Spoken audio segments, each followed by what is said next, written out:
I'm sure there's a lot of those floating around. All right. Yes. Good morning, everybody. Happy Friday. Happy February 21st. My name is Maria Elena James. This is the weekly roadmap. If you're new to the call, welcome. Thank you for joining us and thank you for checking us out here. If you're a member, your deck is already up on the weekly roadmap site and you can download it at this time. I'm going to drop the link here in just a little bit for everybody new to this call for you guys can access the deck. Again, my name is Maria Elena James. We have your call leader, Brian Hale, on the call with us as well. We have a fabulous guest speaker today. But first, we're going to start with a little bit of a community update for you guys, market update from Brian, of course. Start putting those questions in the chat. We want to hear from you guys. And we have Jeremy Forcier from Cross Country Mortgage. He's the SVP there up in Sonoma, California. We're so excited to have Jeremy back. He's going to continue the conversation that we were having with him a month or so ago. And so get ready for that. Grab your pen, paper. You have access to this deck here in just a little bit. So you're going to get all these slides. You're also going to get the slides of personal development that Brian's going to do. But if you want to take notes, get ready because Jeremy's going to be on here in just about 20 minutes. All right. So a little bit about the weekly roadmap. If we can go to the next slide really quick. For Oops, those of you sorry. who are new to Sorry, I this wasn't. call, I'm falling down on the job and moving the slide. Sorry. that's okay. No problem. If you're new to this call, once again, thank you for joining us. Thank you for checking us out. Weekly Roadmap is community. It's all about speakers that we bring to you guys on Fridays, the content that we put in the Weekly Roadmap site, the newsletter that is published every single Friday that you guys have access to by way of these calls. Of course, you have coaching from Brian, from the guest speakers. Today, you have coaching from Jeremy. He's a top producer, you guys. You guys want to listen to every single word that Jeremy says. Then, of course, all of this is in an app at your fingertips for you guys to access anywhere you're at. That is Weekly Roadmap in a nutshell. You can access it through the app, Google Play Store, and or the Apple Store. Weekly Roadmap, one word. Type it in if you're a member. Type it in, download the app, and go ahead and log in. So we have some upcoming speakers that are fabulous here in our community. Today we have Jeremy, as I already said. Jeremy's going to be talking about lead conversion. You want to make sure you take all those notes. We also have Chris Stewart. Chris Stewart is with Place, and he is going to come on February 28th. That's next Friday. To talk about the real estate market and also mindset. And we have Greg Schur coming on March 7th. You guys see the list here. We have quite the lineup. He's going to talk to us about LinkedIn marketing. We have Mitch Kiter with CFPB issues. So there's a lot of things going on with regards to all of that in the CFPB. So you want to make sure you log into any and all of these calls. And of course, we have our return guest speaker, Eddie Perez, on March 21st to talk about mindset. You guys don't miss any of these speakers. They're all fabulous. So thank you for being here and checking us out. And if you're not a member, consider becoming a member so that you have access to all these great speakers coming up in this next month. So a couple of just quick comments I would add. So I'm excited to get Jeremy up here this morning, and then Chris next Friday, Chris Stewart, otherwise known as Stu Stewart, by the way. Stu was the CEO of Berkshire Hathaway Real Estate for a number of years, one of the most prolific speakers in the real estate space. But Stu also oversees a mortgage company that's part of Place that I helped him acquire about a year ago. And Stu does a great job on mindset as well, but also we'll be talking a little bit what's going on in the realtor market. Many of you know Greg from social media post. He's got a variety of things, but really is a master of LinkedIn. And Mitch Kiter is Wiener Brodsky. Mitch is probably the most prolific regulatory lawyer in the industry in DC. We've had Mitch on before, but there's been a lot of developments with the CFPB.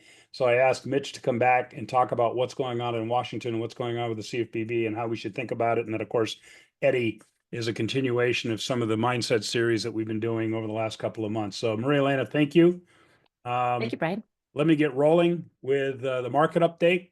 So you may have noticed if everybody saw pricing this morning, you should be getting a little bit of an improvement this morning. We got some data this morning that helped the inertia in the market, but again, it's not enough to really make a huge difference. The 10-year dropped down below 4.5. We're down in the 4.46, 4.47 range. This week, we got the NAHB, the National Association of Home Builders Housing Market Index, which came in really weak compared to forecast, suggests a real slowing in the home building side. The MBA Purchase App Index, as you'll see as we go through the deck, has really begun to fall off. Although interesting, the refi index is picking up materially on that side. We'll talk more about that. Building permits came in a little bit better than forecast, but about where they were in the previous month. Jobless claims came in about the same to both forecast and where they were in that mid 200,000 range. But existing home sales this morning came in light relative to forecast and really light relative to December. These were January numbers for existing home sales. And the S&P Global Services Purchasing Manager Index, which is really the area of the economy that we live in with real estate and mortgage, finance, that type of thing. That index came in below 50, which is a sign of slowing economic data and information. It was forecast to come in above 50 at 53, about the same as last month. Next week, we got a couple of big numbers coming in. We're going to get on Tuesday, we'll get the Case-Shiller home price index. Not likely to move the market in any material way unless we saw home prices begin to drop. We're going to get new home sales on Wednesday. We're going to get GDP for Q4. The final GDP numbers will come in on Thursday next week. And then on Friday is personal consumption expenditures. That's the core PCE, personal consumption expenditures number for the month and for the year over year number. That's the Fed's favorite inflation index. What I can tell you is the Fed's on hold for a while. But that'll be an interesting number and will likely move the market next Friday when we see it. We've seen rates come back down under 7. Again, not enough to materially move the marketplace. We saw, as I mentioned before, you see the drop off in the global services PMI index.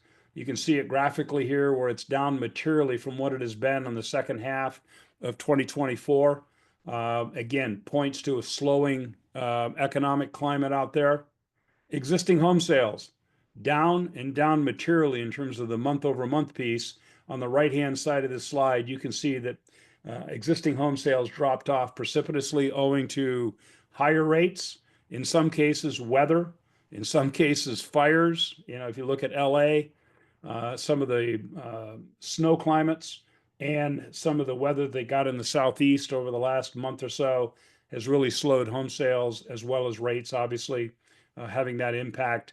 The sentiment on inflation year over year came in at much higher. You can see this thing going up, and that's spooking the Fed a little bit, that inflation is not dead. So this piece is going to be with us for a little while. And then the consumer sentiment has really begun to drop off. You see in January, we dropped down precipitously. We had been running up to the election and through December.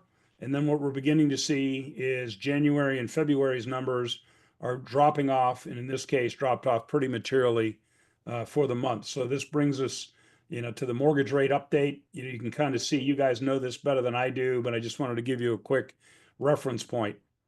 30-year fixed, the spread, I've been talking about the spreads for the last couple of months.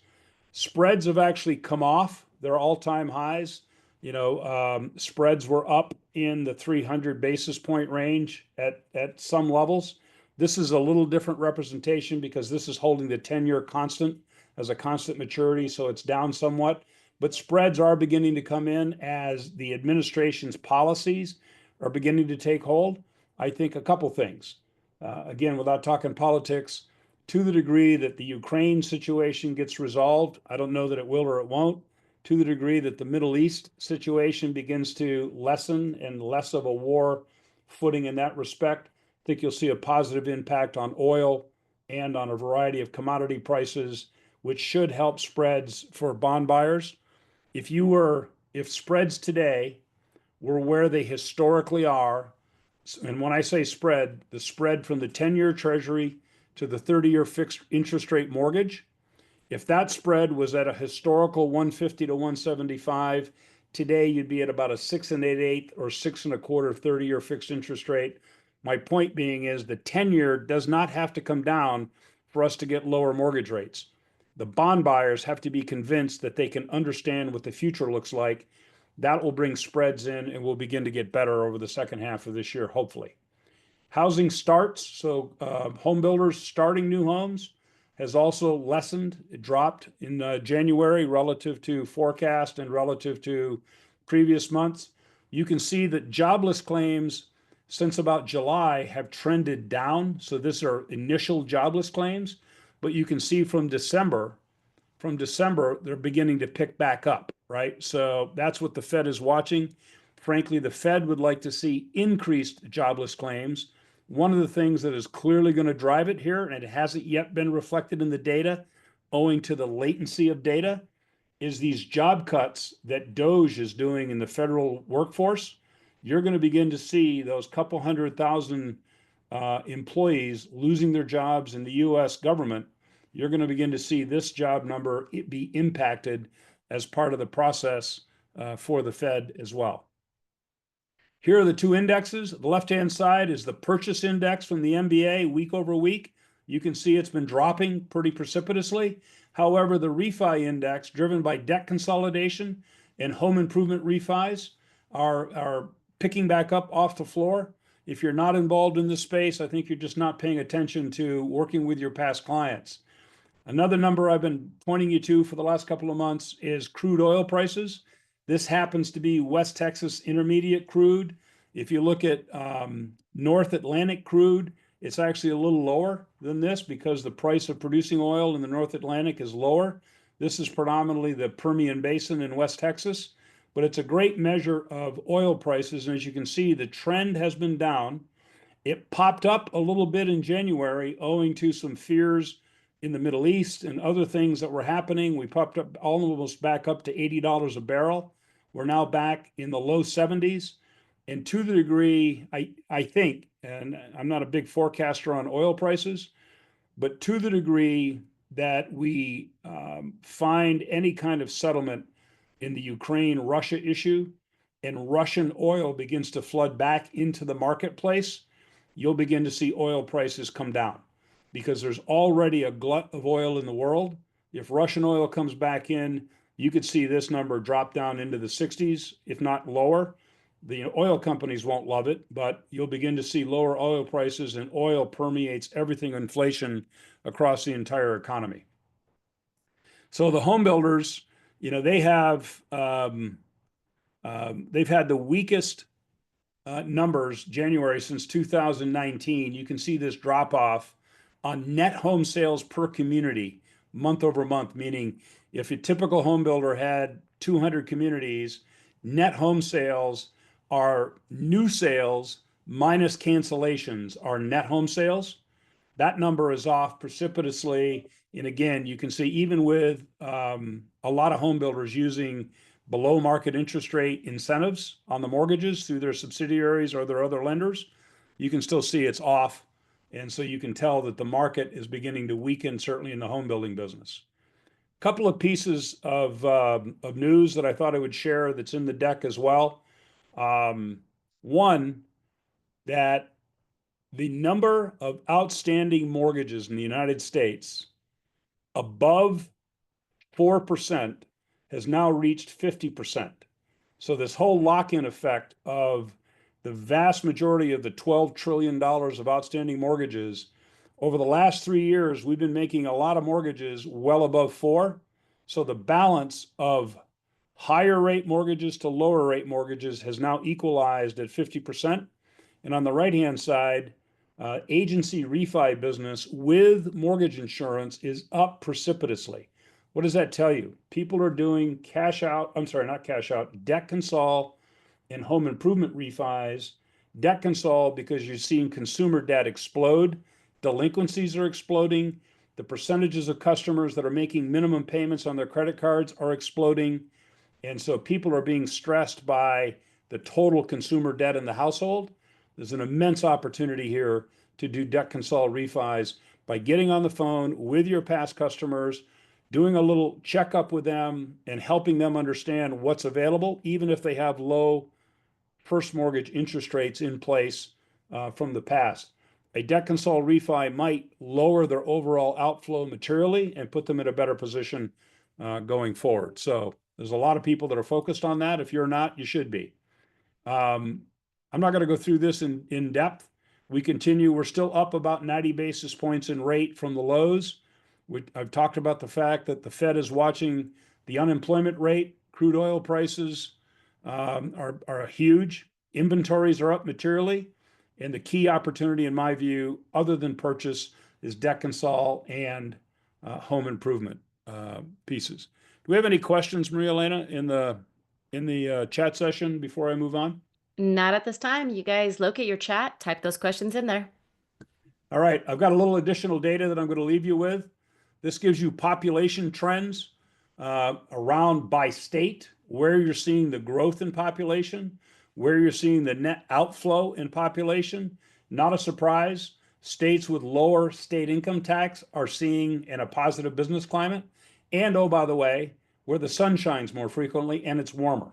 Now, it hasn't been warmer in Texas this last week. Yesterday, it was like 2 degrees in Dallas.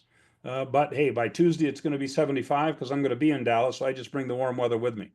But Texas, Florida, North Carolina, Georgia, you will note that almost all of the growth states are south of the Mason-Dixon line, with the exception of the state of Washington, which tends to be driven by imports and technology, which tends to attract a lot of people, plus great quality of life. Never lived in Seattle. It's a great spot to live. So, rent growth. Again, depending on whether customers are renting or buying, if you look at the yellow line here, that's the rent growth rate versus the mortgage piece. And you can see that rents have really soared over the last couple of years. Everybody, I think, probably knows that. But this graphic, to the degree you're dealing with renters, you can help them understand and see the balance of rent versus buy. This gives you a little bit of data to help you do that in terms of the conversation. This is just some data on home price shifts. And then again, I always try to include some self-improvement pieces and how to avoid being a T-Rex. Emotional intelligence, the 16 phrases that show your emotional intelligence. What I try to do on this call is gather these kinds of things and share them with you in the deck. You should read through this on your own, but I think emotional intelligence is exceptionally important right now in this difficult market. I was with a CEO a week and a half ago that has one of the largest companies in the industry. He's also a 40-year plus vet like I am of the mortgage business, and we both agreed these last 2.5 to 3 years have been simply the most difficult market we've ever experienced in our 40 plus years. And how you think about it and how you manage your own emotional intelligence, I think, will be really critical to your success in the mortgage business over the next couple of years. From a personal development standpoint, I gathered the 7 habits of high performers and broke out the details of those pieces as well. So feel free to do a little self-audit and check. Maria Elena, I'm going to come back and see if we have any questions on any of the slides. I don't see any questions, Brian. All right. Then I'm going to move to bring Jeremy up. If we can get him up on screen, I'll do a quick introduction.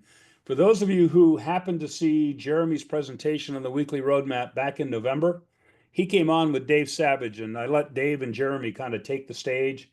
And he did a phenomenal job. Just by way of background, Maria Elena touched on it, but Jeremy's been in the mortgage business and has been an originator for over 20 years.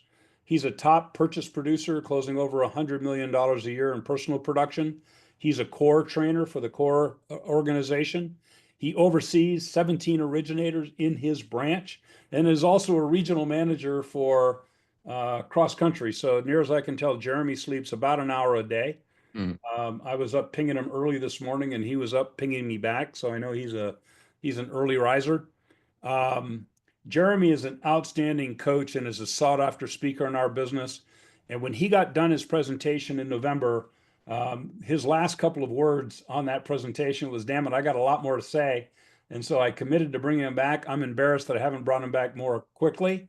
And so I'm going to introduce, and I'm going to take the deck down and bring Jeremy up so we get a little bigger view of Jeremy.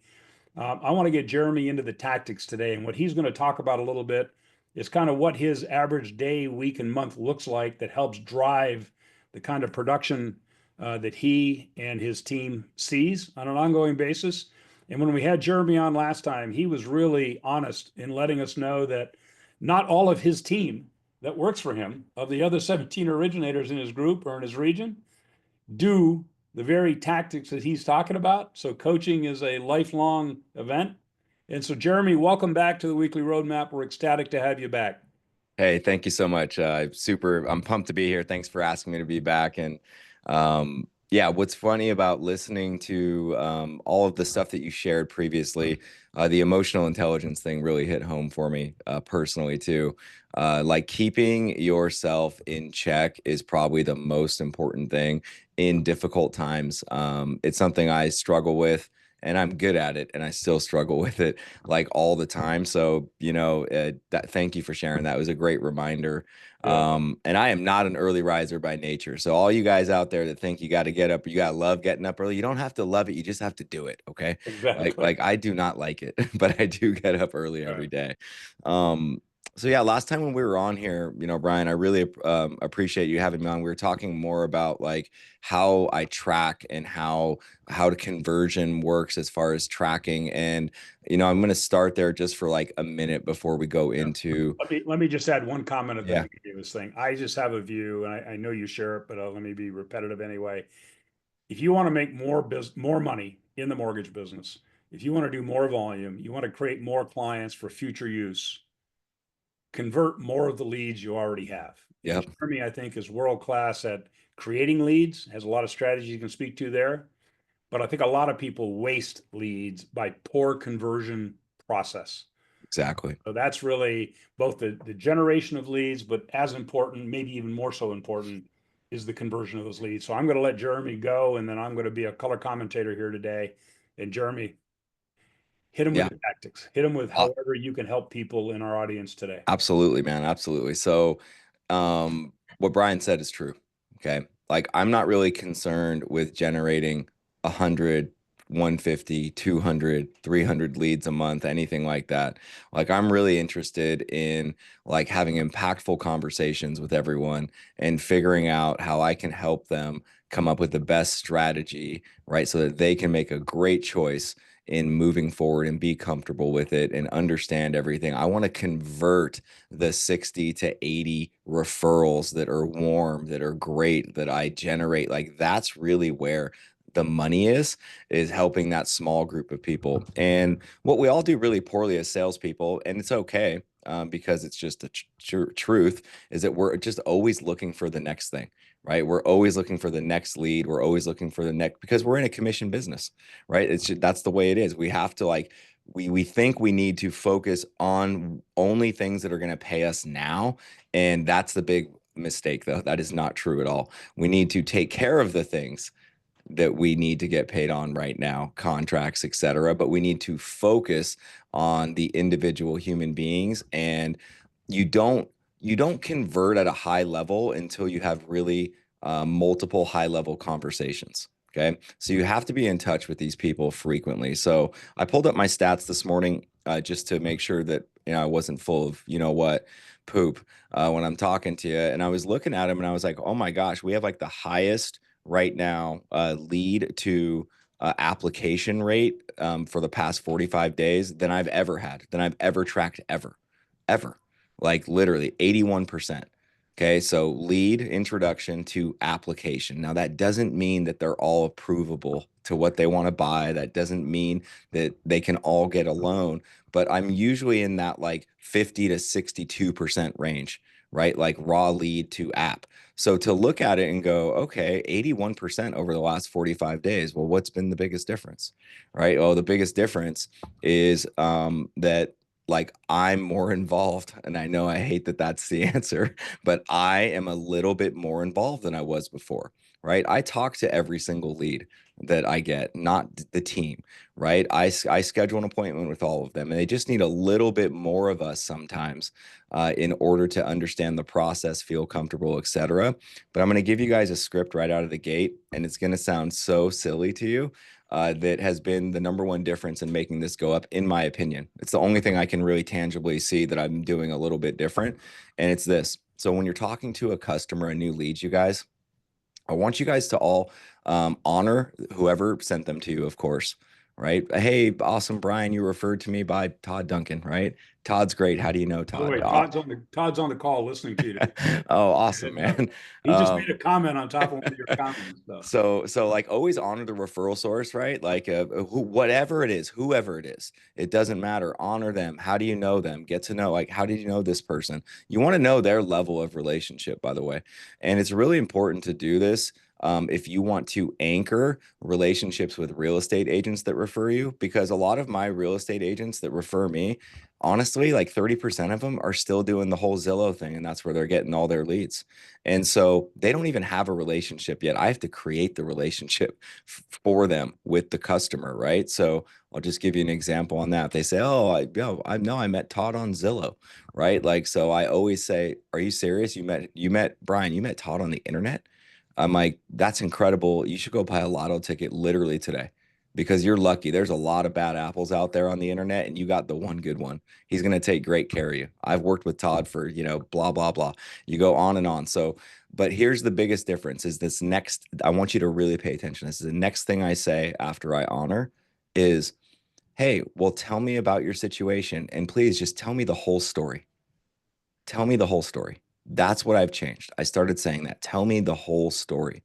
It's a trip when you tell someone, hey, Brian, you started this, mortgage advisory partners went, hey, tell me the whole story. Brian will tell me the whole story. yes. It's I it's so weird. I don't know. It's the number one thing though that I've been noticing makes the biggest difference. Like people aren't just saying like, "Oh, I'm thinking about buying a house." They're like, "Well, like yesterday, I asked Molly this new lead, right?" And she was like, "Oh, we just tell me the whole story." And she was like, "Well, we moved here. We sold our house a year and a half ago." She was like, "It was on the market for a year. It was a rural property. We ended up selling it for 1,020,000 instead of it was originally 1.3. It fell out for." She told me everything. Like she didn't just say, "Yeah, we owned a house a year ago. We've been renting. We're looking to buy," which is typical. She told me everything. Yeah, well, Literally. like a lot of great sales tips, they're rooted in great human psychology. Yes. People want to be heard.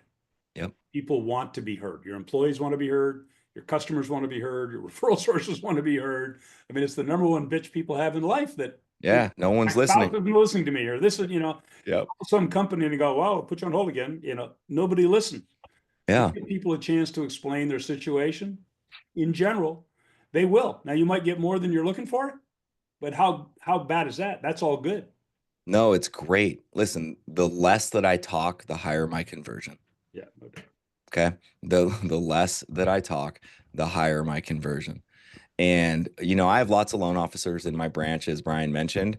And what's ironic to me, I hope that they watch this because I bug them all the time. I'm like, why do you guys not sit and listen to me more?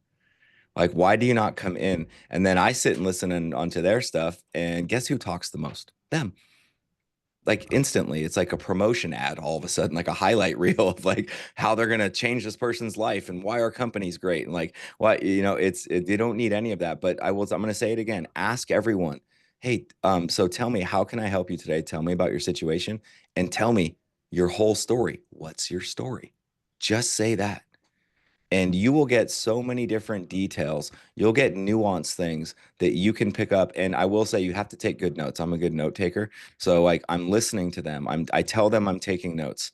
I'm like, hey, I'm taking notes on this. If you're not good at taking notes, by the way, total side note ADD tip, buy this thing called Plod. It's just an AI voice recorder and it will literally record everything that you're saying on your John, calls. I can just validate that. So I have something called Fathom, which is just, Yep. an AI, because I do 10 video meetings a day kind of Yep. thing, right? And it has changed my life. Yeah. I now show up in meetings on my consulting side of the business, and there's 4 Fathom listeners in the meeting, meaning everybody has a Yeah. Fathom in the Yeah. meeting.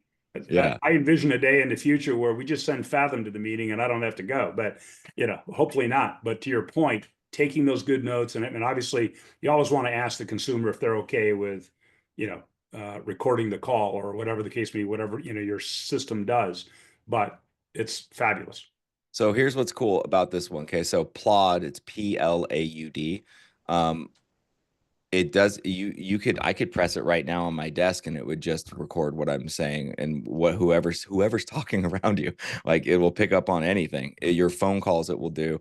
On Zoom, someone asked, I use AI Companion, for example. It's really easy. It's built in, it's free. In my Zoom account, it works really, really good too.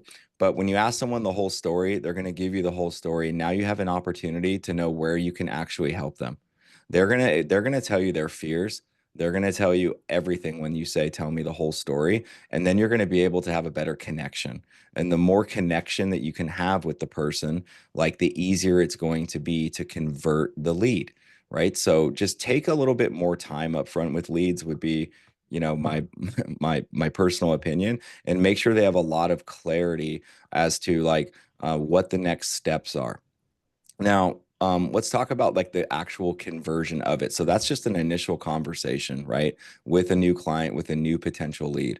Um, Here is something that I've been doing for a really long time that I highly implore all of you to like take it, do it, steal it, like make it your own.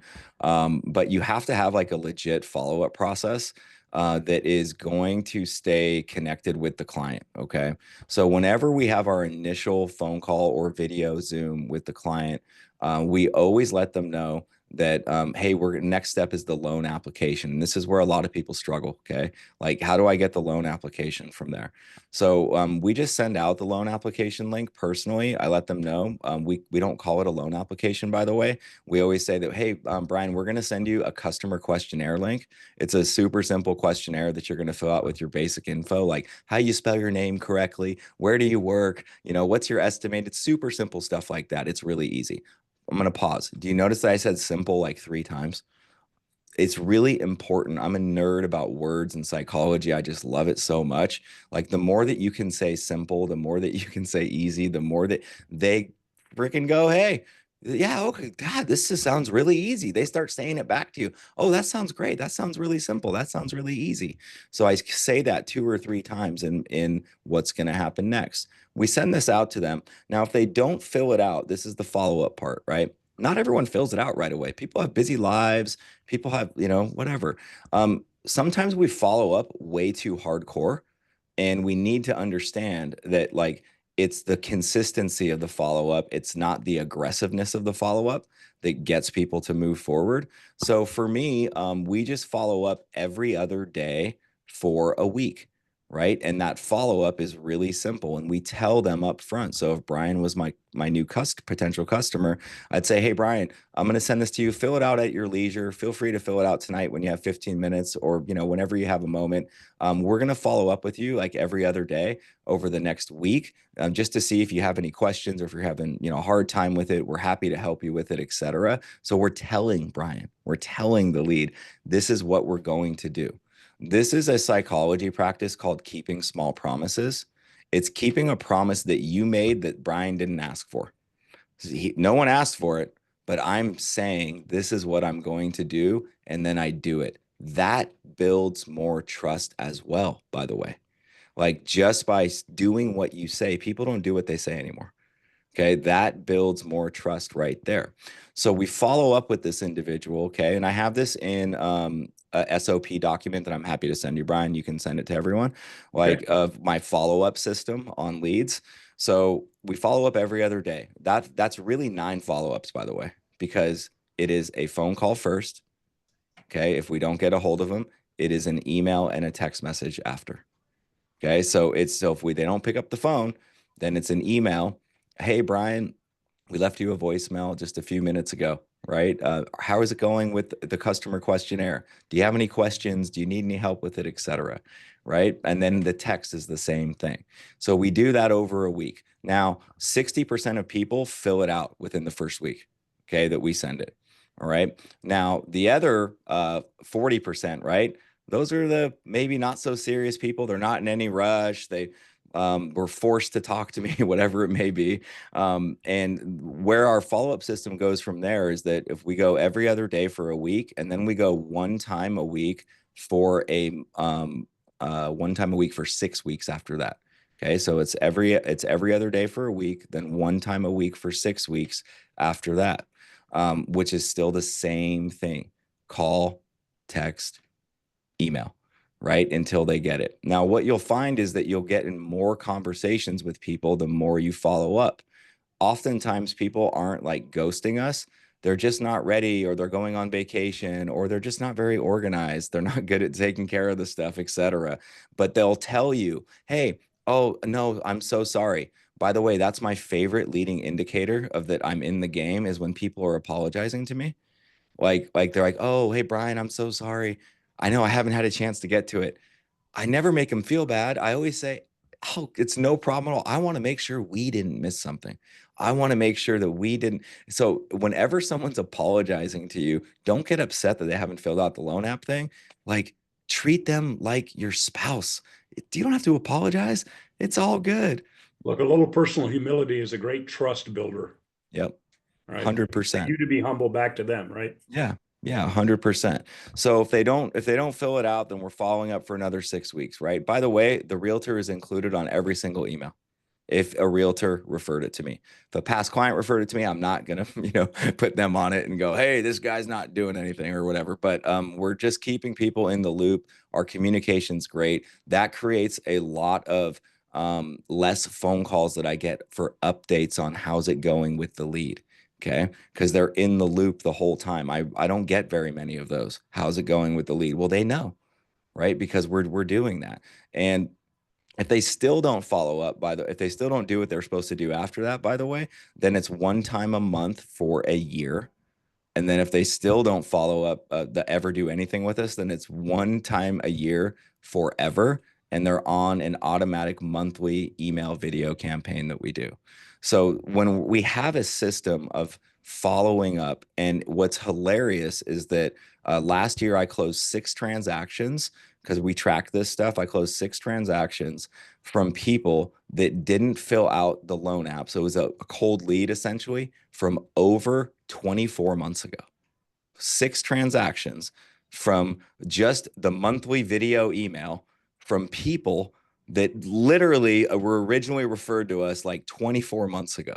So you have to think about marketing conversion, lead conversion, etc., about just being in the game, staying consistent, right? What's your loan average, Jeremy? My average loan size is 670,000. So just to, let everybody do your own math. So that's $4 million worth of production Yep. from latent follow-up from 24 months ago, Yeah. times whatever commission rate you want to put against that number. Yep. 4 million times a commission rate is, I always ask people, is that kind of money worth it to you to have a disciplined process to do that kind of follow-up, which you can easily automate in a CRM or some system? Exactly. Right. Yep. Yeah. It's not, it doesn't take a lot of time, right? So what is, let's get into a little bit of like, what is like a monthly, weekly, daily, like how are we generating leads and from what sources and how are we converting? Because I think that there's a gigantic missed opportunity right now. And the biggest missed opportunity is with anyone that you have pre-qualified or pre-approved that has not bought yet from a lead generation standpoint. So I'm going to say that again. Generating leads, let me say it a different way, from all these potential clients, right? They're still not clients technically. They haven't closed yet, but they're the hot ones, right? That have been pre-approved, pre-qualified, haven't been able to purchase yet. This is the most overlooked source of lead generation, in my opinion. So what we do is for all of our pre-approvals, pre-quals, etc., is that we call them right every Wednesday. So on Wednesdays we call 60 or so pre-approvals, and then we send them a monthly email video, and we're also always inviting them to a monthly get-together event, whether it's a Zoom little webinar thing I'm doing on finance or whether it's in person. So last night, for example, I threw a happy hour, right? A community happy hour at a little brew pub. We invited all the pre-approved and pre-qualified people that haven't bought from the last year still, and we told them to, hey, bring a friend, bring friends. Like, this is for you guys. Like, we just want, we know that you haven't bought yet, et cetera, but you guys are a client to us. Like, just come out, we'll have some snacks and food and just hang out. Like, but bring people, have fun.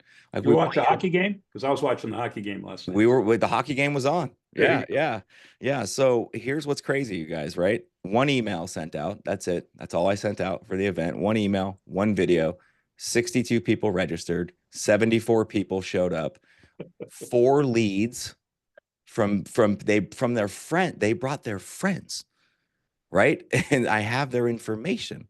They register to come to the thing. I get to meet them in person. Of course, I'd love to talk to you about, home loans in the future, et cetera. Oh, that'd be great. Like, it's really, really simple. And then I put them into the regular lead follow-up. Let's get an appointment with them. Let's see how they are. Let's get to know them. What are they looking to do? So I think the people that have not purchased yet, that are in your database, we don't think of them as potential referral sources.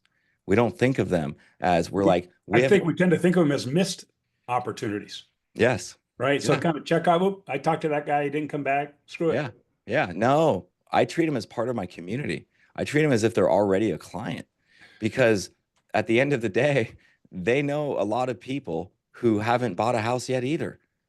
Like, and that's not the reason why, but that is the byproduct why. And this light bulb went off for me about 2 years ago, because I had my sales cycle. I don't know where everyone's from, of course, on the call. My sales cycle where I live keeps getting longer and longer and longer and longer. I'm talking like 9 months average pre-approval to purchase average. That Do means you think that's a function of inventory, I think it's, man, I'm not the professional affordability? at that. Right. I'm dumb. But I do think that it's probably everything. I think it's I agree. inventory and Right. affordability at the end of the day, right? Right. I think it's both. Plus, I think there's a sense of I'm going to wait till rates come down, kind of thing, Yeah. right? And now that they haven't, and now you have a life event where you need to move, Yep. right? So Exactly. So that's just like one example of stuff that I do that monthly, right? I don't do it for my pre-approvals every month, but I have some type of event monthly, and I always tell people to bring someone with them, bring a friend, come. And by the way, it's not expensive. My loan officers all the time are like, God, you just spend so much money on these things. I'm like, I spent $1,100 for 70 people to have beer and food for 2 hours. so $260 a lead. Yes, and these are quality. These are referrals. These are warm. Preferred hot leads, I right? met him in person, for crying Right. out loud, the Right. first time, right? Like it's not an internet thing where you have to like track it down. So that's number one. The second part to the people you've already pre-approved and pre-qualified is when you call them, like asking them, hey, so how's the house hunt going? Have you seen anything interesting? Would you like me to redo any numbers for you? Would you like to see an updated, interest rate chart just to see where payments are at? So these are the conversation pieces that I'm having that I train my team to have with pre-qualified and pre-approved people. And then we're always asking them. We ask, you guys, you have to ask. Okay. I coach lots of people. You have to ask. And everyone's so afraid to ask. But the people that haven't bought yet, it's the reticular activator concept, right? They are talking about looking at houses, and then other people are like, I'm looking at houses too. Like, and that's why we're missing this opportunity. So when I asked them, like, hey, do you have any other family members or friends that are also in your same position that are looking to buy a house but haven't purchased yet? And all, like, literally 30% of the time, they're like, yeah, I do. Awesome. Would they be offended if you introduced me via email? If I send you a quick email and then you can just reply to all and introduce me to them, would they be offended? No, I don't think they'd be offended. Great. Well, I'm going to send you this email. If you could introduce me to them, that'd be great. Okay. So that, like, we're doing that a lot with the pre-qual. These are people that we haven't even closed yet. And, so we have 9 leads this month, right? 4 from yesterday, 5 from the rest of the month, just from asking our pre-qualified, pre-approved people. Who else, like in your circle of life, right, is in the same shoes as you, that's looking to buy a house but hasn't bought one yet? It's what people talk about at work with friends Yeah. over cocktails, barbecue in the backyard, right? Yeah, we got to move. I'm thinking about, Yep. a lot of people. People know a lot of people who need your service. 100%. So don't overlook the people that you haven't closed yet, right? And don't look at it as a missed opportunity. It's actually could be a 2x opportunity.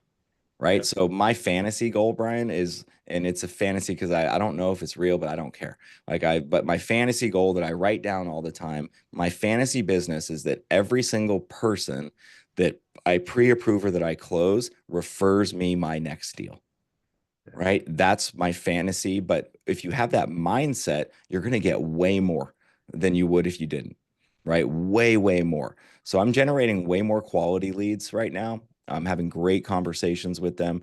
And I'm just trying to be impactful in every single one of those conversations with something that's valuable to them.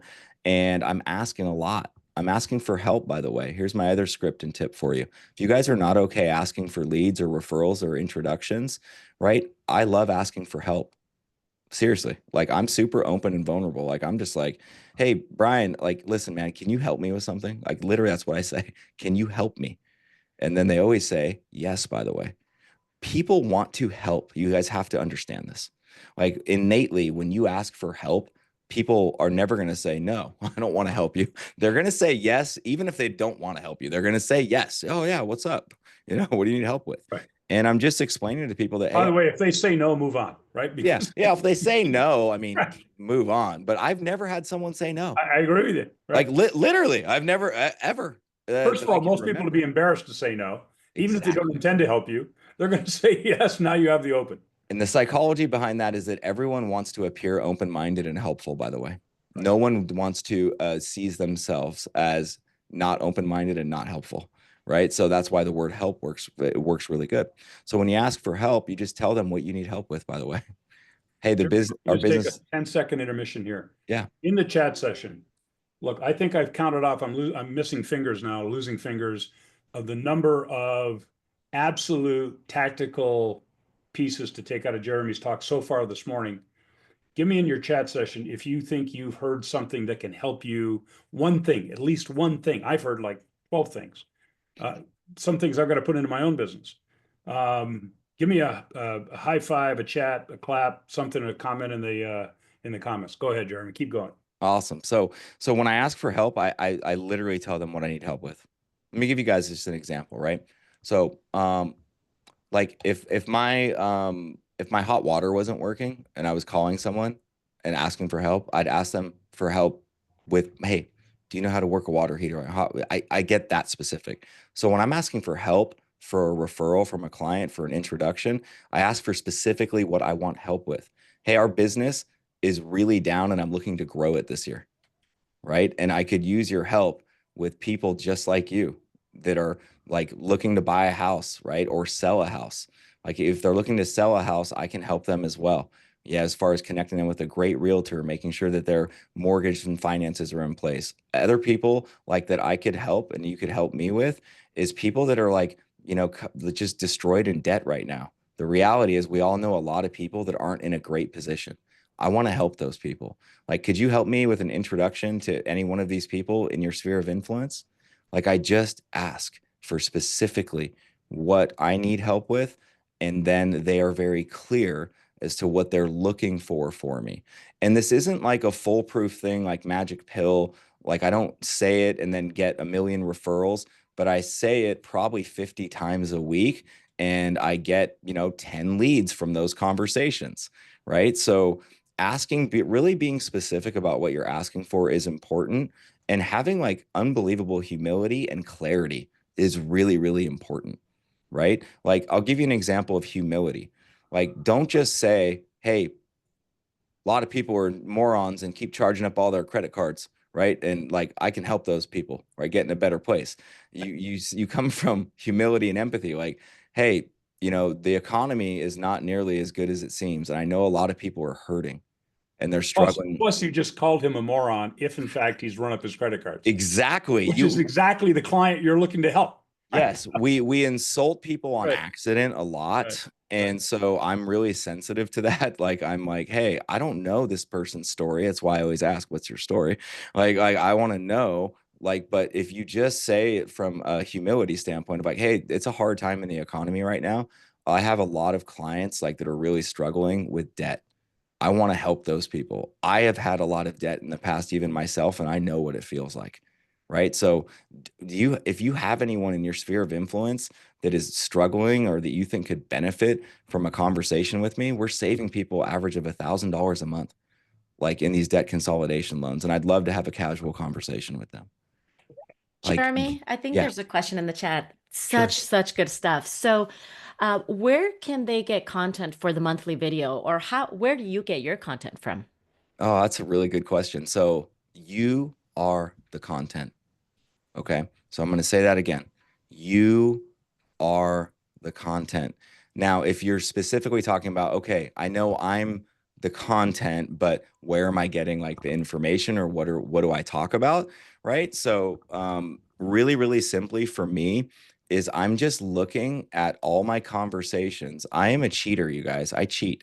Like, I'm very loyal in my relationship, by the way, with my wife for 23 years. But when it comes to business, I cheat. Like, so all I do is look at all of my leads, conversations from the past couple of weeks, and I just use their stories. That's it. I don't talk about them personally, but I use their, here, I'm looking at my lead tracker right By now. the way, Jeremy, I have there's a 26-page deck or whatever our deck is this week. 100% of that I cheat.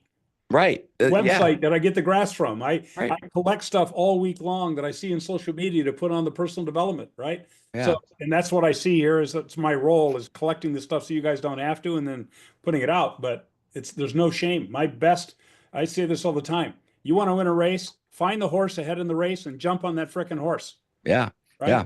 Exactly. So, like, just look at your appointments. Like, I'm looking at my lead tracker right now. So, I'm just going to call this person Sierra. Okay. So, I look at Sierra and I can remember everything.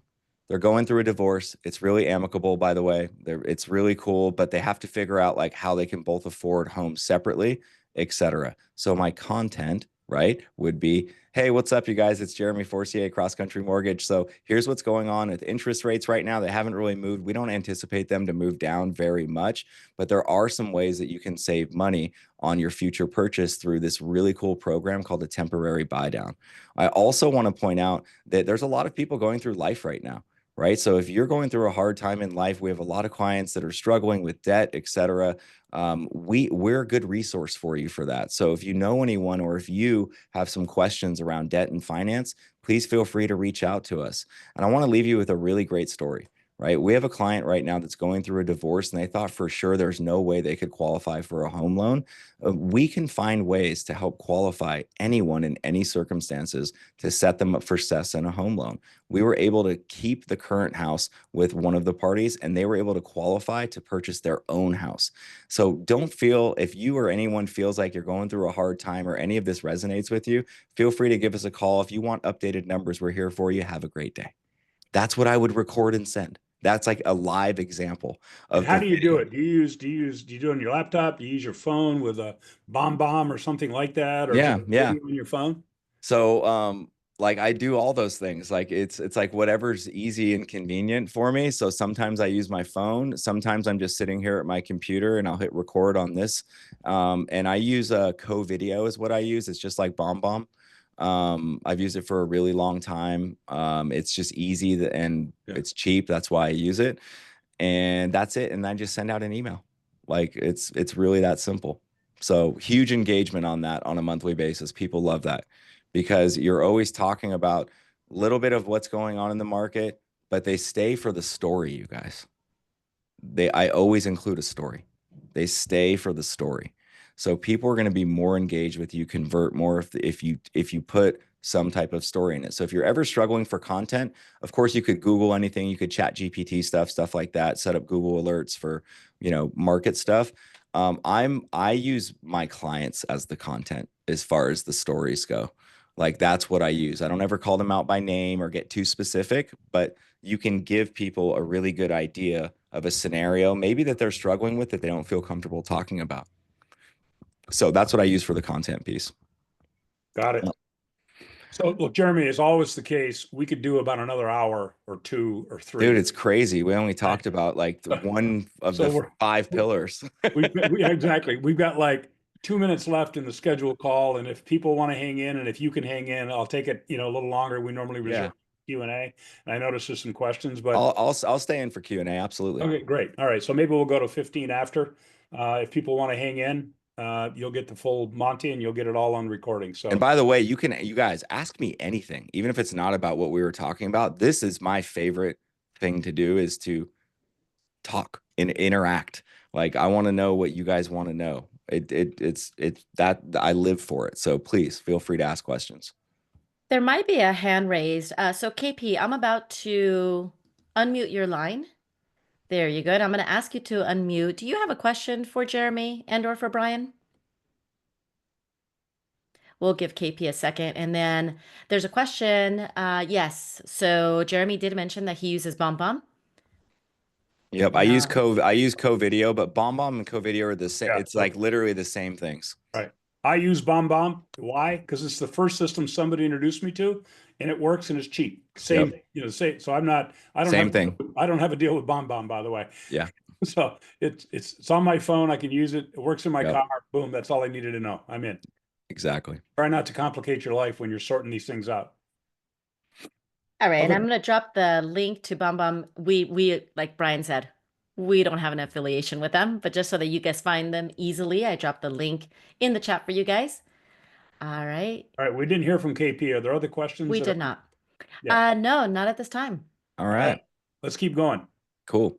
So let's talk about like some other like lead generation, lead conversion strategies. So for me, I focus on like different pillars of business. So the palm of my hand, if I was to show you my hand, the palm has the most surface. Those are my realtors. Like, that's what I focus on, is my number one, right? So what do we do for realtors? So I believe that you need to have 40 realtor relationships that you're either in or pursuing at all times, right? So 40 realtor relationships that you're either in or you're pursuing at all times. And for me, the system that we follow for that is super simple. We call 40 every single week, right? And then we ask for appointments, and I'll get into scripts. Ask for appointments, invite them to something, ask for a referral, etc. There's like a little program that we follow, which I'll go over. And then we email to them once a month with, again, a video content piece. I text these 40 realtors every other week as well. So on Fridays, I do a market update, just a snapshot visual of like, here's where interest rates closed for the week. I say something, a little fun commentary about it. I'm working this weekend. If you're working, feel free to reach out to me if you have any questions, scenarios, etc. And then I do include a video in that as well, where I might highlight a product. And I can give Brian an example that he can send out to you guys if you want, so you can see what that looks like. And the engagement on that is through the roof, right? And so that's for the small group of the 40 that I want to be in relationship with, or I want to deepen the relationship with. And it's really not as complicated as we think. When we do these calls, this is what it sounds like. I'll role play with myself, right? It's like, hey, this is Jeremy Forcier. How you doing? If they know me, by the way, I don't say my name. This is a big mistake. When I teach scripts, you guys, like, oh man, I listened to like one of my loan officers the other day, and he was announcing his name to people he's already in a really good relationship with. And I was like, dude, that's not good. Like you don't say, I wouldn't call like my wife and go, hey, it's Jeremy Forcier, right? Like, you do, they know it's you. So if they know it's you, don't announce your name. All right. So you call, you say, hey, how was your weekend, etc. It was good. That's awesome. Did you work this weekend, or did you play? You did both. That's awesome. What did you play? What did you do? You worked awesome. You did an open house. How was it? How was the traffic, etc. And then you just chit chat. And then I go right to like, hey, so with the people like that you're serving right now, who have I not talked to yet that you're in conversation with, that's thinking about buying or selling a house? Who have I not talked to yet, right, that you're in conversation with that could use my help to buy or wants to sell their house? Like, I'm asking the very specific questions. If someone tells me, I'm going to give you guys a lot of scenarios fast here. If someone tells me like, oh, no, I don't have any, buyers or anything like that right now, etc. I just got listings. Don't stop there. My response is always, you got listings? That's awesome. How many do you have on the market? How many are coming on in the next 30 days? And then I ask like, hey, are all of those sellers already all set with their financing? Have you talked about what their future plans are once they sell it? Are they relocating? Are they buying a new house? Like, I would love to help and talk to those people too. So, Also, can I help any of your listing clients with any strategies to yeah, help them sell their property? Funding a buy down, doing those kinds of things, some kind of seller concession or offering something yeah. that they could offer as a discount through you in order to get the transaction when they do sell. 100%. Yep. And so those calls are pretty easy because those are like your in relationship calls, right? And my purpose on any of those calls are going to be either to add an item of value to them. So an item of value, by the way, could be a loan product that might be able to help them close a couple extra deals. It could be like a tracking mechanism for leads or a follow-up program, a tip you could share with them. It could be a fun motivational quote. Like, value is pretty broad. Like, and we just have to have them written down before we call so we know what we're going to say, right? And so there's a value component. So either add an item of value, or I'm inviting them to something, right? Or I'm asking for a referral. Now, I don't ask for referrals unless I'm in relationship with them. So let's switch it up and talk about cold call, like you're calling a realtor. Yeah, Let me just, there's a question that I just want to, in the chat, that I thought I yeah, would ask because it's right on let's point do here. it.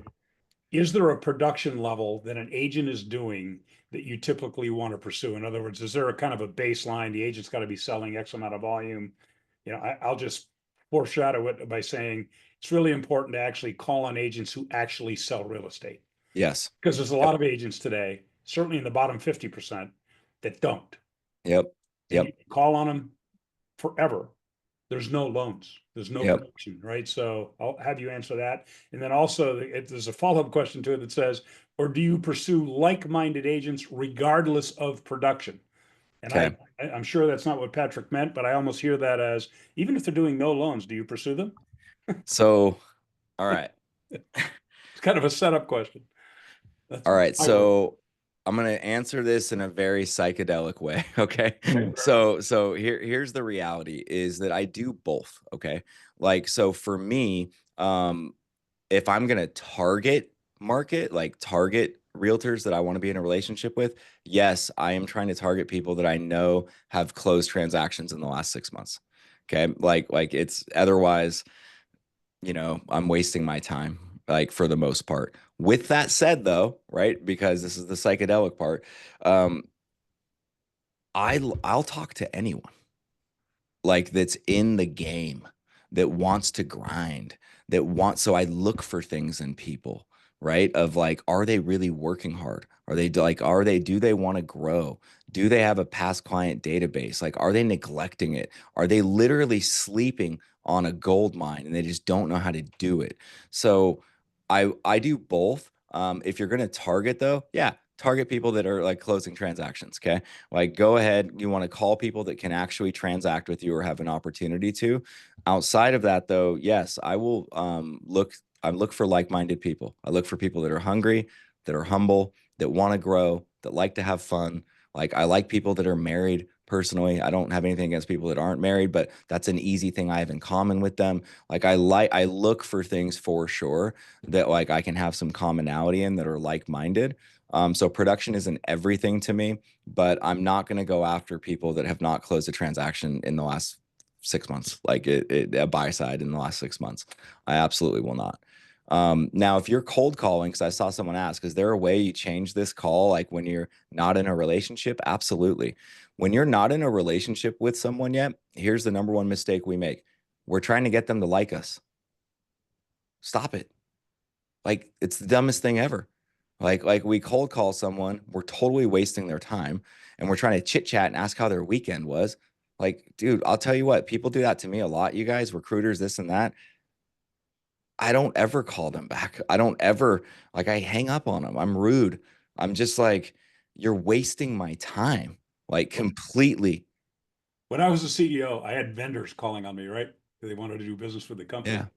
And I would say, okay, so you want to meet? Sure. How about 4 a.m. tomorrow morning? They're like, Yep. did you say a.m.? Yeah. Do you have any time later? Right. And I'm like, no. Right. Right. They're like, so let me see if I get this straight. You're calling me up, interrupting me, but you would like me to meet with you on your time schedule about you making more money. Exactly. That's such a rude approach, right? And people just miss Exactly. that fact. And I mean, by the way, the guy or gal who showed up at 4 a.m, I took the meeting because it told me Exactly. they're committed. They're Yep. committed, right?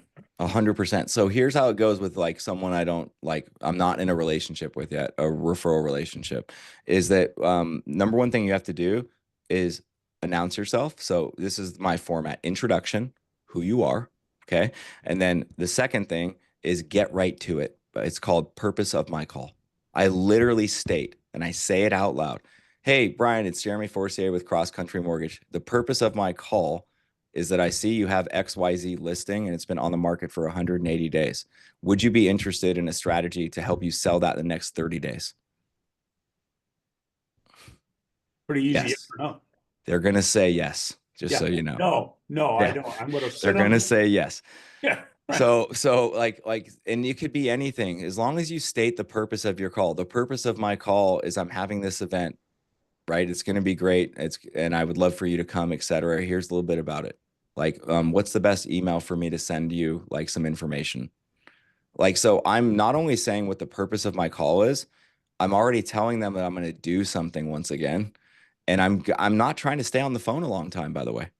Like, I'm literally like, hey, it's Jeremy. The purpose of my call is I'm having this great event, right, with Phil M. Jones. He wrote this book called Exactly What to Say about the psychology and phrases we use. He's going to come in and do like a talk for a small group of realtors and mortgage professionals, and I'd love for you to attend. Would you be interested? I can send you the information.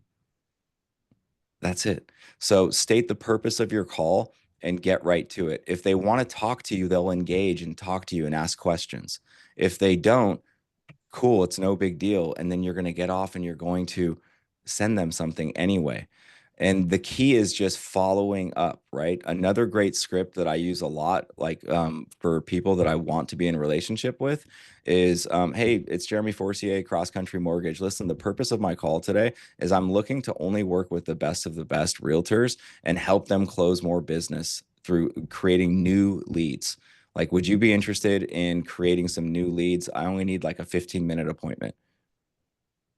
Can I just emphasize to everybody, if you don't think Jeremy has practiced these scripts, just listen how easily they roll out. He pushes a little button on the side of his head, script comes out, right? And that is critical in this. If you're trying to make up a new script every time you approach an agent, you're going to fail at this. One, you get Yep. tongue tied, it doesn't come out smooth, you don't sound professional. And then I assume, Jeremy, and I think I've never asked you this, but these scripts, you've honed them down. Why? Because they work. Yeah. You've seen Yeah. results, right? You can refine them over time, but you want to get to a point where these are so well rehearsed that they come off professional, relaxed, humble, right? That's how you get someone to call you back. Yep. So here's the easiest way for you all to do that. I do this still. When I'm going to do my calls, I block out 2 hours every Monday to call 40. Okay. And before I do it, I write down the purpose of my call. I'm doing it right now. The purpose of my call. And I think about what are one, two, or three things that I could call about that, and I write them out. And then I just choose one. Don't do all three. You just choose one for each conversation. So yes, I've done it a lot, although I still prepare. I still take the 5 minutes to prepare before I start making those calls so that I don't stumble and have to think about what I'm going to say. I just look at my piece of paper and I go, oh, okay, event. I'm going to do that one on this guy. Oh, listing solutions. This person has listings. Okay, cool. I'm gonna do this one. And I just choose it. And then your brain doesn't have to try to grab information. Okay. Exactly. Yeah. It's really, Jeremy, really we have simple. about 2 minutes left to the 15 after the hour. We're way over time, but people are hanging in, so I appreciate you staying a little bit here. What advice, thoughts, tactics would you want to share in the last couple of minutes? And then I'm going to assume, I'm looking for a thumbs up here. I'm assuming the audience would love to have Jeremy back, and I always try to be cautious and not abuse people's time and effort. Can't thank you enough for My being pleasure. here. Give me the last couple of minutes of thoughts you have for the audience. Um, be strong. Like be strong. You are stronger than you think. You are way stronger. You're way more powerful than you think. And so be strong and be calm. Those are the two magic pieces, when you put those two things together, strong and calm, you're going to dominate conversations. You're not going to have a problem getting appointments. So don't overthink things. Like, reach out to people, ask them for help, be valuable, find solutions, and just be calm when you do it. I'm going to leave you guys with this. I did a survey years ago, okay, to 100 clients and 100 agents who have closed business with me.